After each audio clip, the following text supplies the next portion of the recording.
Assalamualaikum warahmatullahi wabarakatuh. Baiklah para sahabat, kembali lagi dalam kajian cerita Islami kita. Sekarang kita membahas tentang mata yang susah menangis dari Usamah bin Zaid. Bismillahirrahmanirrahim. Wa ruya annahu alaihi salatu wassalam jalasa yauman yuhaddithu ashabahu fabaqau ghaira Usamah bin Zaidin. Diriwayatkan, jadi saya sedikit juga belajar qawaidul lughah al-arabiyah. Kalau ada lafaz daripada riwayat itu ruwiya, ini salah satu deteksi hadis itu lemah atau dhaif. Namun walaupun hadis lemah, bisa kita jadikan fadilah amal atau motivasi.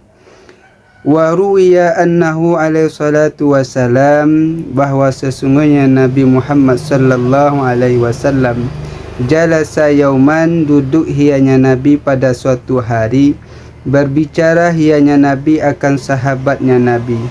Fabaqau ghaira Usamah bin Zaidin, kemudian seluruh mereka menangis selain Usamah bin Zaid. Seluruh sahabat mendengar Nabi menceritakan suatu masalah, seluruhnya menangis kecuali Usamah bin Zaid. Faqala asku ilaika ya Rasulullah, kemudian berkata hianya Usamah, aku mengadu kepada engkau ya Rasulullah, qaswata qalbi, akan kerasnya hatiku. Fawada'a alaihi salatu wassalam yadahu ala sadrihi, kemudian meletakkan hianya alaihi salatu wassalam akan tangannya atas terhadap dadanya Usamah bin Zaid. Thumma qala ukhrud ya aduwallah, kemudian berkata yahya Rasulullah, keluarlah engkau wahai musuh Allah. Fabaka, kemudian menangis ianya Usamah bin Zaid. Di para sahabat, ketika Usamah ini merasakan keras, lalu Rasulullah letakkan tangannya di dada Usamah, lalu Nabi mengatakan, keluarlah engkau wahai musuh Allah.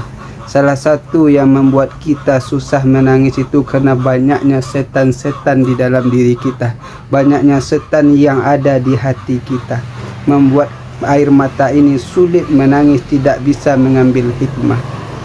Dan itu sama menjadi tradisi bagi anak pondok pesantren.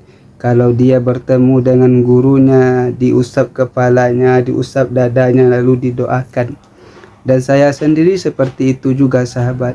Kalau saya bertemu dengan guru seperti Buya Kerajaan, itu saya minta didoakan. Ketika bertemu dahulu ada majlis zikir di Az-Zainiyah, lalu beliau letakkan ke tangan beliau ke kepala saya dan beliau doakan, lalu ditekan ke dada ini. Dan itu termasuk contoh yang ada pada masa Rasulullah sallallahu alaihi wasallam. Thumma qala alaihi salatu wassalam, kemudian Nabi berkata, jumudul aini, kerasnya mata, min kaswatil qalbi, sebagian daripada kerasnya hati. Jadi kalau air mata kita tak mau menangis, itu tanda hati mulai keras. Orang kalau air matanya mudah menangis, itu menandakan hatinya lembut, hatinya mudah dibentuk, hatinya mudah menerima kebenaran. Wa qaswatul qalbi min kathrati dzunub, dan bara mulu kasihnya hati adalah sebab daripada banyaknya dosa. Jadi yang membuat hati kita ini keras, air mata tidak mau menangis, itu karena sebab banyaknya maksiat-maksiat yang kita lakukan. Wa kathratu dzunub min nisyatil mauti, dan banyaknya dosa itu salah satunya sebab melupakan mati. Orang kalau tidak mau mengingat dia akan berpulang kepada Allah, air matanya susah menangis. Kalau tidak, buktikan saja para sahabat.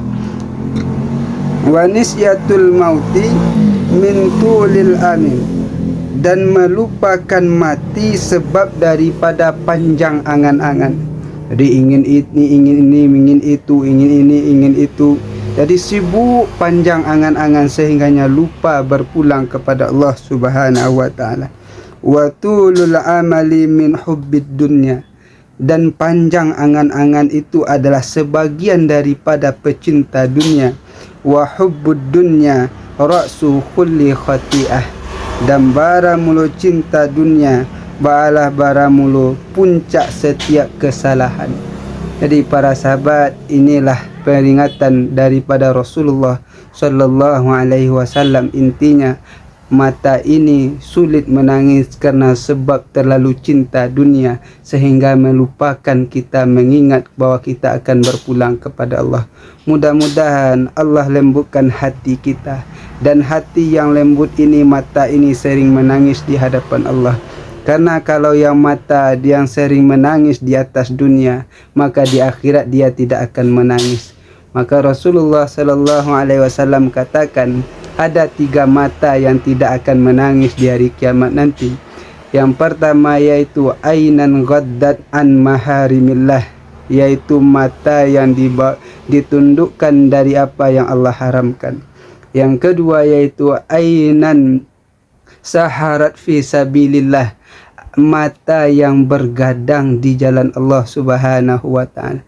Yang ketiga yaitu mata yang keluar air mata sebesar kepala nyamuk karena takut kepada Allah Subhanahu wa taala. Mudah-mudahan para sahabat kita termasuk mata yang tidak akan menangis di hari kiamat.